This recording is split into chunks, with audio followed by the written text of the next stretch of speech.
Hello and welcome to Magic, the Interviewsening, your home for the quest for ancient secrets and trade secrets, and your #1 source for Magic Interviewsening. I'm Reuben Bresler, and I'm here with Words with Friends triple word scorer, Osyp Lebedowicz. Osyp, thank you for joining me today. Thanks for having me. You won Pro Tour Venice in 2003. Was that the most romantic tournament you've ever been in? Well, Venice is kind of romantic, I guess, but I did share a room with Antonino De Rosa once and Gerard Fabiano, and we had only one bed, and it was in Europe, so the bed was very small. So that was Pro Tour Nice, so that was probably the most romantic evening I ever had.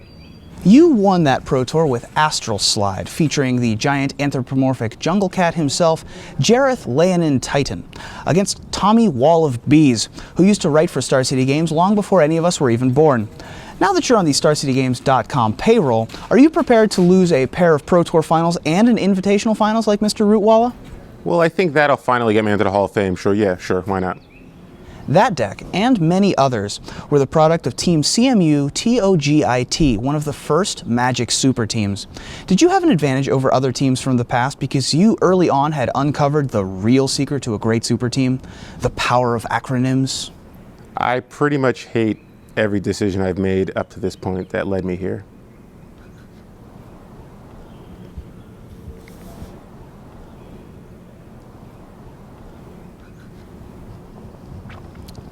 You have one Grand Prix win on your resume as well in Orlando in 2004, where you bested the enormous, gigantic, colossal, titanic, unbelievably big field of 5,020 players to take the trophy with affinity.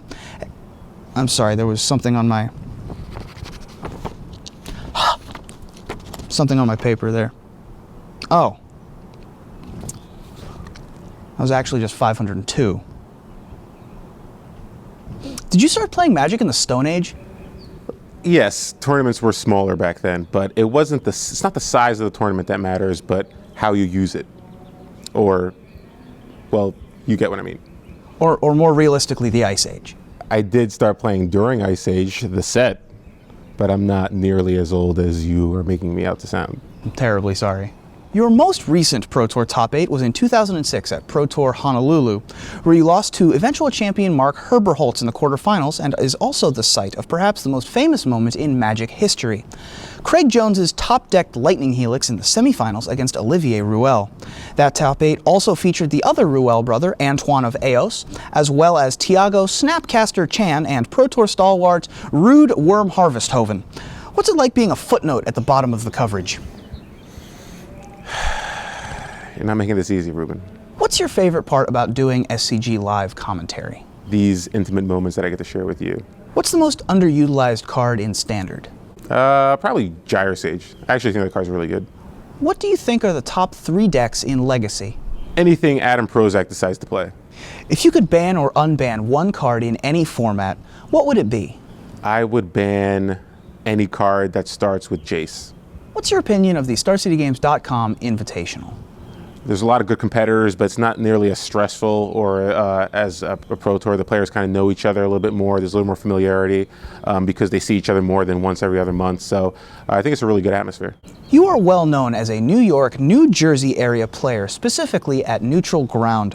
Talk to me about playing Magic in such an iconic and full of itself location. We are full of ourselves, but I think it's mostly because it's so tough to do well in that area.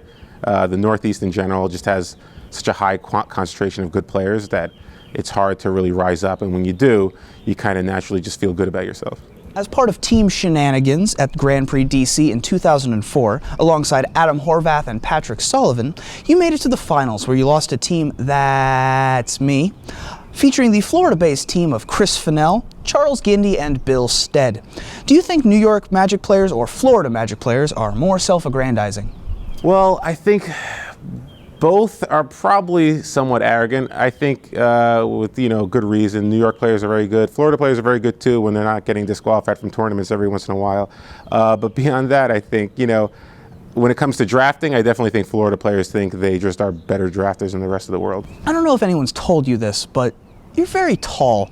I've noticed that Magic pros in general are pretty imposing figures, Brad Nelson, Huey Jensen, and Conley Woods to name a few. Do you think that playing against daunting in-game presences like yourself is a taller order, whereas vertically challenged players come up short?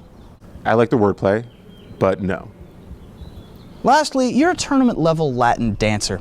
Could we have a little of that Osyp flavor? I told you I wasn't interested. Where are you going? Where are you going? I told you I wasn't interested.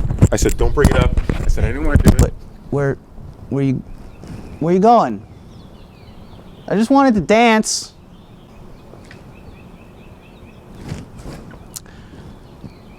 Well, that's all the Interviewsening for this week. Hopefully he doesn't kill me.